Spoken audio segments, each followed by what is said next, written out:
Family is in tears after they spot a familiar face at the dog shelter.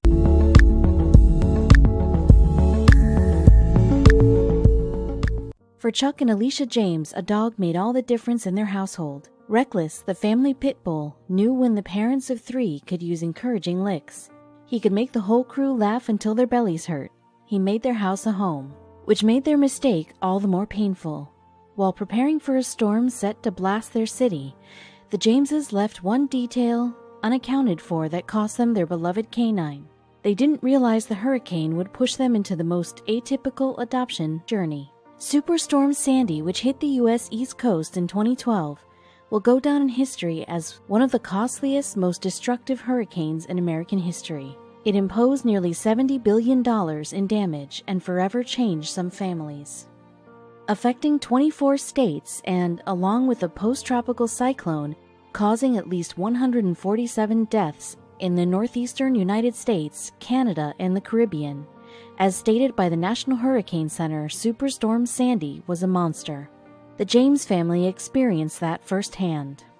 Though Chuck, Alicia, and their three children, Alexandra, Kelsey, and Liam, were lucky to have their health, Sandy took something from them. The storm had destroyed the fencing of their Keansburg, New Jersey home, which was keeping their dog from getting out. With the fence torn down, Reckless, the couple's brown and white terrier pit bull mix, ran away. "We had a collar on the dog, but it got caught on the fence and came off," said Chuck. They searched hard for Reckless, but they couldn't spend eternity searching for him. When Alexandra's 10th birthday rolled around, over a year after Reckless escaped, the couple thought it'd be the perfect time to finally adopt another pooch. Knowing they could never replace their friend, they visited the Monmouth County SPCA. At the shelter, an employee first introduced the James family to an adorably scrappy dog named Lucas. The doggo had brown and white short fur and appeared to be some sort of a mutt. He had an incredible backstory. "After Sandy, we had so many animals being turned in," Jerry Rosenthal, the president and CEO of the animal shelter, explained to CNN. "Many of these poor things had their home destroyed and wound up losing their way." Jerry relayed that 3-year-old Lucas was brought to the shelter in November 2013 after an employee witnessed him aimlessly roaming the streets of New Jersey. He was in terrible shape. Due to Lucas's condition upon entering the shelter, experts assumed the dog had spent a period living with another family, or at least being fed, before escaping once again. Enamored by the dog's story, the family got to know him a little better. After initially observing Lucas's pant, jump, and simply walk around the shelter, the James family noticed that the short and stout pit bull mix had an eerie resemblance to their beloved Reckless. It was heartwarming to be reminded of an old friend. But then Lucas reacted. He jumped 3 feet in the air. He immediately recognized us. And then the tears came. "There wasn't a dry eye in the place," Chuck stated. Was it a miracle? If they were truly in the presence of their missing Reckless, how would they know for sure? "He was a little heavier and it had been a while. But then my wife saw the scar on his head and immediately we started tearing up. We found our dog," Chuck said. By May 2014, the James family's home was still in ruins, leading them to pack up whatever belongings survived the storm and move into a hotel. But they didn't mind. Reckless was back at their sides. One family member in particular was the most enthusiastic.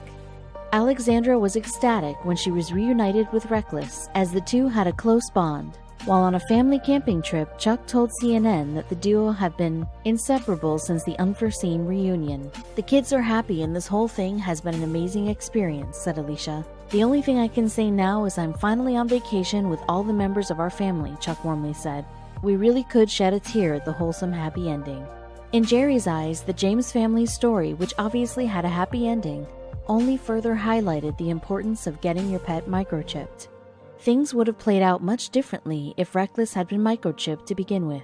"If Reckless had been microchipped, we could have reunited him with his family much sooner," he said. "The process entails implanting a rice-sized chip into your pet's skin in order to electronically identify him or her. We love happy endings. I always tell people our goal is to prevent animals from coming into the shelter, except when we can get them back to their original owners," Jerry continued. "It's a joyful day for everyone when lost fur babies can see their loved ones' smiling faces again." If Reckless were microchipped, he could have been reunited with the James family in November 2013, more than 6 months prior to when they were actually reunited. Perhaps fate truly played a part in this story. Call it fate or maybe an animal's intuition. Once they were reunited with their beloved dog, the Jameses were shocked to learn how many families had similar experiences. It really is a wonder how some animals just always find their way home. Joe and Ade from Stubbington, Hampshire, got Charlie when he was just 7 weeks old. He was the sweetest little black and white kitten, and the couple was happy to welcome him to his forever home. Charlie lived a happy life with his new parents in the English suburban village of Stubbington. They trusted Charlie enough to let him walk around the south coast of England, confident he'd always make it home safely. This went on for 9 years, so imagine the Hayes shock when one day, in 2006, Charlie never came back home to his family. They did their best to avoid panicking, as that wouldn't solve anything. Instead, they made it their mission to find their fur baby. The anguished couple put up lost cat posters around the neighborhood and desperately contacted local veterinarian offices and animal shelters, in hopes that someone brought Charlie in. Alas, this was all to no avail. Sadly, life had to go on. Joe and Ade couldn't grieve forever. The couple wound up packing up and moving to a neighborhood over 2 miles from the house that they once raised Charlie in. The couple hadn't visited their previous charming village in quite a while, but Joe took a visit to the town they once called home when her mother was looking to purchase property in that region in 2012. Anything for Mom? My mom's sister and I were looking at a place close to the house Ade and I lived in when Charlie went missing, said Joe. Being back in their old stomping grounds brought back memories of Charlie. If it wasn't for the bungalow my mom and sister and I were looking at, we wouldn't have been around there, she continued. Perhaps there was more than one reason Joe was brought back to the area. It originally seemed like just an uneventful trip back to her old neighborhood, when suddenly Joe spotted an oddly familiar-looking black and white cat outside a house. It looked like a replica of Charlie. When we saw this cat on a wall outside a house, I was immediately 99.9% sure it was Charlie, Joe recalled. But since she hadn't seen her precious fur ball in about 6 years, it would be a miracle if it were really him. He was a lot skinnier but came straight over to me and responded to his name, Joe explained. But of course, the cat could have just been responding to sound. She needed to know for sure. Joe had a strong gut feeling that this random cat in her former neighborhood was in fact her missing pet, so she did what any crazy cat lady would do. She took him. Joe immediately booked it to the animal shelter she worked at as a receptionist to check the wandering mystery cat for a microchip, as her and her engineer husband had one implanted in Charlie. The microchip test would reveal the truth. Unbelievably, the microchip test revealed that this enigma of a cat truly was Charlie, who was 16 years old as of 2012. I'm over the moon to have him back. We shed a few tears when the microchip test worked, Joe gushed. It was fate. Joe went and spoke to the man who lived in the house she found Charlie in front of, him telling her that he'd been feeding Charlie for nearly 2.5 years. If only Charlie could talk to tell the tales of his 6-year journey. Charlie had always been quite a friendly cat. When we lived in Stubbington, he would often go down to the nearest stables where they would feed him. So it's no surprise he found someone to look after him in the intervening years, Joe explained. Joe and Ade were beyond grateful to have their 4-legged friend back in their home. But things were much different in the Hay household since Charlie had last lived with them, as the family now had 2 other cats, 2 dogs, and beautiful twin babies, Drew and Daniela. Though he was always a mischievous, fun-loving outdoor kitty, Joe and Ade were understandably wary of the idea of letting him go outside. Regarding the idea, Joe then stated, "We will eventually, but I don't know when I'll be brave enough. He's got the meow of an older cat now, and you can tell he's grown up into an older boy. He's settling back in and doesn't seem too fazed by the children," Joe relayed of Charlie's progress. The Hays had always wondered what happened to Charlie after he disappeared, but that no longer mattered. Charlie was finally home. Though the story of Joe and Ade's runaway cat is miraculous, cats are survivors. And this kind of thing happens more than you think. Though not all pet owners get microchips implanted in their cats, there are other ways of confirming that a lost cat is your lost cat. John Gulla was craving both responsibility and love one day in 2012, so he followed in the footsteps of so many young adults before him and went searching for the perfect pet. When he saw 2 cats, Julie and her brother Jack, John knew he found the perfect pair. He brought the 2 home and let them run hog wild around his place. The kittens cuddled together. They played together. They were a delight. This made it particularly painful when, shortly after the adoption, John had to leave Julie and Jack with his mother. He was off to college and wasn't into the idea of hiding cats in his dorm room. John's mother, Lorinda, welcomed the kittens into her abode because, come on, who wouldn't? Julie had a little white spot on her fur that made her just so darn cute. But her joy in living with the two kittens was unexpectedly cut short. Being that she was a cat and prone to bizarre fits of panic, Julie took off running one day, just scooted out the door and headed down the street. I couldn't find her, Lorinda recalled. I was just beside myself. Devastated by the breakup of his dynamic kitten duo, John teamed up with his mom to find the missing feline. They wandered the neighborhood, hanging up posters, jingling bags of cat treats, and calling Julie. Frantic searches for the cat halted, however, when doctors diagnosed John with lymphoma. With a fight for his life now ahead of him, he could no longer focus on the cat he so dearly loved. 6 years passed. John beat cancer, married his longtime girlfriend, found a new job, and set up shop in Indianapolis, 25 miles away from his old home in Carmel. Things were looking up, but he never stopped thinking about Julie. Perhaps it was for that reason his mother was browsing Paw Boost Lost and Found Pets, a page on Facebook dedicated to reuniting pet owners with, well, their lost pets. A certain post on it piqued her interest. A woman named Christine McKeon wrote that she'd recently seen a cat under a shed in her backyard. The cat, she noted, was skittish and just a little bit mean. It didn't sound anything like Julie. Most concerning of all was that the post didn't mention the white spot on Julie's belly, which would have been a good detail to include, Lorinda thought, were someone trying to find the cat's owner. Still, even after 6 years, she, like John, was drawn to the idea that Julie was definitely still out there, looking for them. She knew they'd be kicking themselves for the rest of their lives if they didn't follow up with Christine.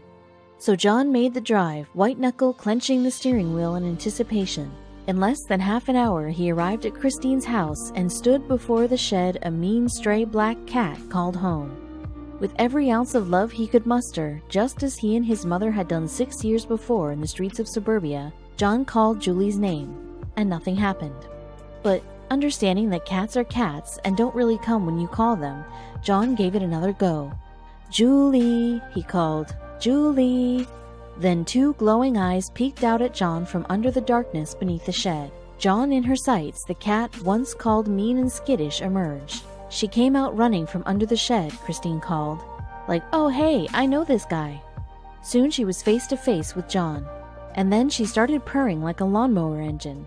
She rubbed against John's legs and, after he bent down to pick her up, she crawled right up onto his shoulders. Still, John needed to be convinced this was his Julie. "I turned her around and I said, 'Does she have a white spot?'" John explained. The folks gathered around confirmed. She had a white spot on her stomach. John couldn't believe it. After 6 years, he finally found his cat. In that moment of reunion, John pet Julie and noticed her fur was surprisingly well kept. To him, it meant that she only recently moved in under the shed. Someone had been taking care of her over the years. Delighted to have his cat back, John looked forward to another reunion. Julie and Jack's. Would the siblings even remember the short time they spent together? Would they get along? All of John's anxieties melted away, however, when he put Julie down beside Jack for the first time. The two went right back to their old tricks, running around and playing together. John was overwhelmed. "It's almost like seeing a ghost or something," he said of seeing Julie in his home. Still, this was one ghost John was happy to have haunt his house. John couldn't help but be thankful to whoever cared for Julie over those years. There wasn't a chance in the world she would have made it on her own over that time. Oddly, though, some animals do prove surprisingly self-sufficient on their own. In November of 2018, for instance, when one of the most destructive wildfires in California history ripped through the Golden State, people were forced to make tough choices. Animals were too. For Andrea Gaylord, the decision to abandon the home that had been in her family for 10 generations was one of the hardest she'd ever made. But even as she watched as the centuries-old home went up in flames, something else made her heart ache more.